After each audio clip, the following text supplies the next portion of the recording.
Assalamualaikum and hello everyone. Meet our team from Group 6.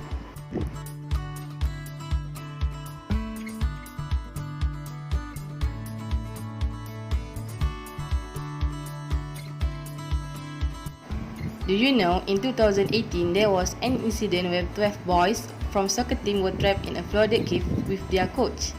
They were trapped for 17 days, but in the end they survived. Interesting, right? So, how do you think they were able to survive even without sufficient food in the cave? Is this even possible? There are three metabolisms involved during starvation. For the first one is carbohydrate, second phase is lipid, and the third phase is protein. First stage is carbohydrate metabolism. Glycogen store will be converted into glucose and glucose will produce ATP.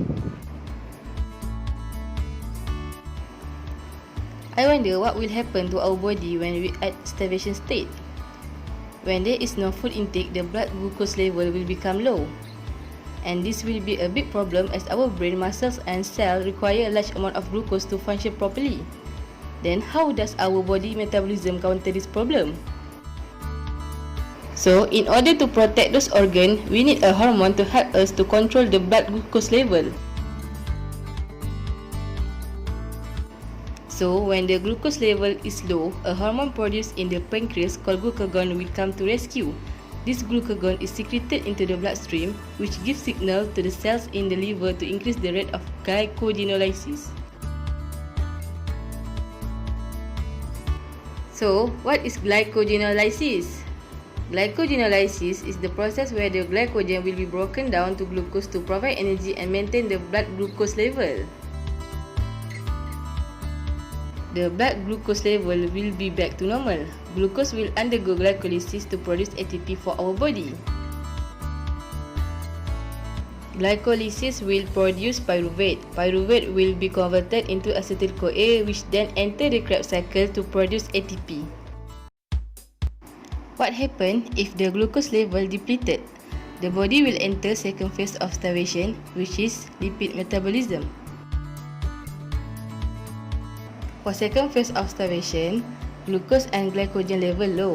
Then hormone glucagon or epinephrine are secreted into the bloodstream. The hormone-sensitive lipase is then activated. The hormone will catalyze hydrolysis of triacylglycerol to glycerol and fatty acid. And lastly, the glycerol and fatty acid will diffuse into the bloodstream and enter the liver. Glycerol will be converted into glucose via gluconeogenesis, while fatty acid will be converted into acetyl-CoA via beta-oxidation. When carbohydrate not available to meet the energy need, the body will break down fatty acid to the acetyl-CoA. Then, the acetyl-CoA will enter the Krebs cycle for the energy production. High amount of fatty acid degraded, causing acetyl-CoA production cannot be oxidized in the Krebs cycle.